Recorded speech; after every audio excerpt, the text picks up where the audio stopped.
موسیٰ علیہ السلام نے عرض کیا مولا میں دنیا میں دیکھنا چاہتا ہوں، فرمایا دیدار یہاں ممکن نہیں، میں تجلی کرتا ہوں پہاڑ کے اوپر۔ جب تجلی فرمائی تو پہاڑ بھی ریزہ ریزہ ہو گیا اور موسیٰ علیہ السلام بھی بے ہوش ہو کے گر گئے۔ مگر یہ میرے محبوب کی شان ہے، معراج کی رات ایک مرتبہ نہیں 9 مرتبہ مولا کا دیدار کیا ہے، اسی لیے تو حضور سب سے زیادہ خوبصورت ہے۔ یوسف علیہ السلام کو دنیا کا نصف حسن ملا اور میرے کملی والے پیغمبر کو دنیا کا کل حسن ملا ہے۔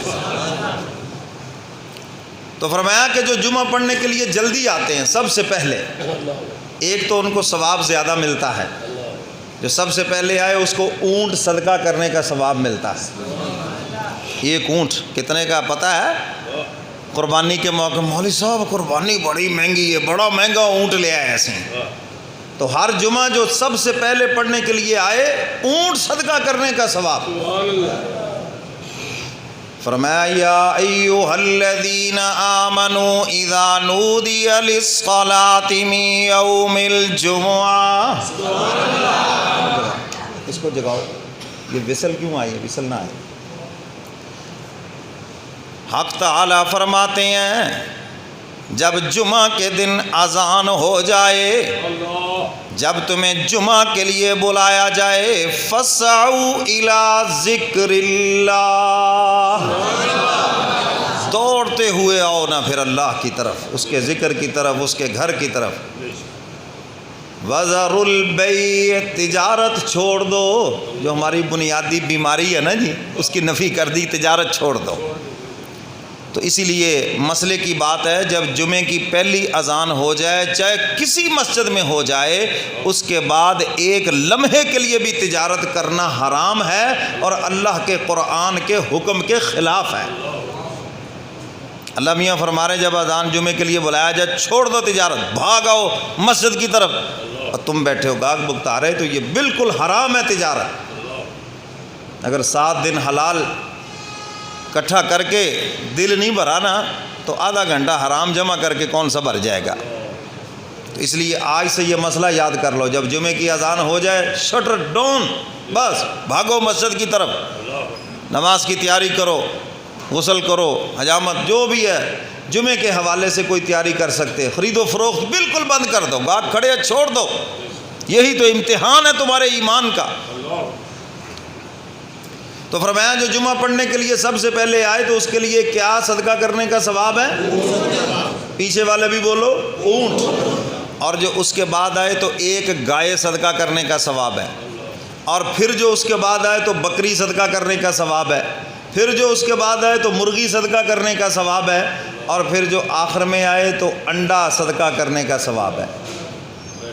اور زیادہ تر ہوتے انڈوں والے ہی ہیں۔ کیوں جی؟ مہمان چلے جاؤ تو انڈے بنا لے تو منہ چڑھا لیتے ہیں، انڈے ہی بنائے سی جی، انڈے والے دی ماں بنا لینی سی جی۔ کیوں جی؟ وہاں تو منہ چڑھا لیتے ہو، ناراض ہوتے ہو جی، لو جی اتنی دور سے آئے جی ہمیں صرف یہ انڈے کھلا دیے، تو اس کی جو والدہ تھی جو انڈے دینے والی وہی پکا لیتے، سردی کا موسم ہے دیسی مرغی پکا لیتے۔ تو بھائی اتنے بڑے ثواب سے آپ محروم ہوئے، اور کیا کیا؟ کچھ بھی نہیں۔ بھی کیوں دیر سے آئے؟ جی میں ٹی وی لا کے بیٹھا سی، میں لو کیبل چل رہی تھی، وہاں ایک پروگرام لگا ہوا تھا، کیا کر رہے تھے؟ جی سویا رہا جی باہر گرائی تے گیا، دیر ہو گئی، کوئی باتیں ہوئی یار۔ تو میرے محترم سامعین، جمعہ کے دن جتنا جلدی ہو سکے اللہ کے گھر میں آؤ، سورۃ کہف کی تلاوت کرو، ایک جمعے سے لے کر اگلے جمعے تک سورہ کہف کی تلاوت کی وجہ سے اللہ سارے گناہوں کو معاف فرما دیتے ہیں، اور ایک گھڑی مقبولیت کی ہے، جو مانگو گے اللہ تمہیں عطا فرمائیں گے۔ اور جب امام خطبہ دینا کے لیے کھڑا ہو جاتا ہے نا، جمعے کی اذان ہو جاتی ہے، یہ اذان بھی خطبے کا حصہ ہے، اس وقت وہ فرشتے ڈائریاں بند کر لیتے ہیں، اب جو آتا ہے صرف فرض ادا ہوتا ہے، سارے ثواب سے وہ محروم ہو گیا۔ پنجابی جی کہہ دو بھی لترا تو بچ گیا، پر جڑے انہیں انعام تھی، اتنا جو ثواب تھا وہ سب سے محفوظ اپنا محروم ہو گیا۔ تو جو سب سے پہلے آیا قیامت کے دن حدیث مبارکہ میں ہے اللہ کا دیدار کرنے کے لیے وہ اللہ کے سب سے قریب ہوگا، کیونکہ وہ خالق حسن ہے۔ حق تعالیٰ اتنے حسین و جمیل ہیں، اللہ جمیل و یحب الجمال، اللہ بہت خوبصورت ہیں، خوبصورتی کو پسند فرماتے ہیں، اور جو مولا کو دیکھے گا وہ بھی خوبصورت ہو جائے گا، اور جو بعد میں آئے وہ محروم رہیں گے اس نعمت سے۔ کتنا بڑا ثواب ہے یہ تو کل قیامت کے دن پتہ چلے گا۔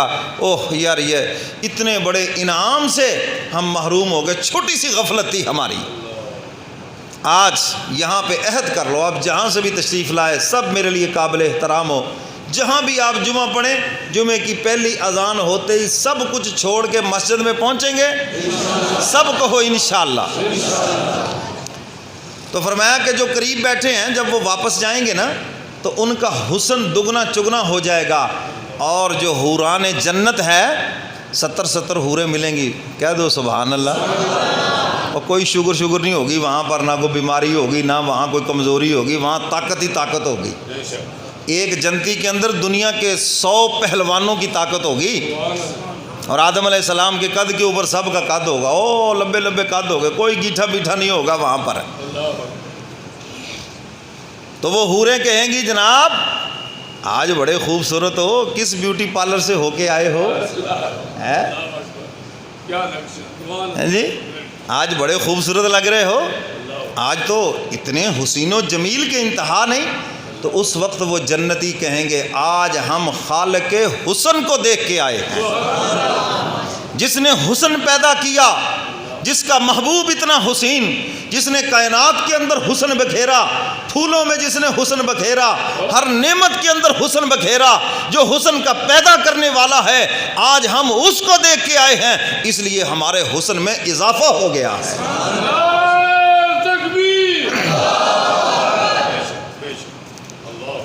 اس وقت پتہ چلے گا یار یہ کتنی بڑی نعمت تھی۔ اور ہمارا مزاج کیا ہے جمعہ پڑھنے کا؟ ادو مسیتے پہنچنا ہے جدو مولوی بالکل آخری سامتے آ جائے۔ کیوں جی ایویں ہی ہے یا نہیں؟ بولو تو صحیح یار ہے۔ تو اپنی بھائی اس کمزوری کی اصلاح کر لو، یہی مقصد ہے ہمارا، نہ کوئی سیاسی ایجنڈا ہے، نہ کوئی ہمارا کوئی اور کسی قسم کا، خالصتاً مخلوق کو خالق سے جوڑنا بس۔ تو میرے محترم سامعین، تھوڑی سی آپ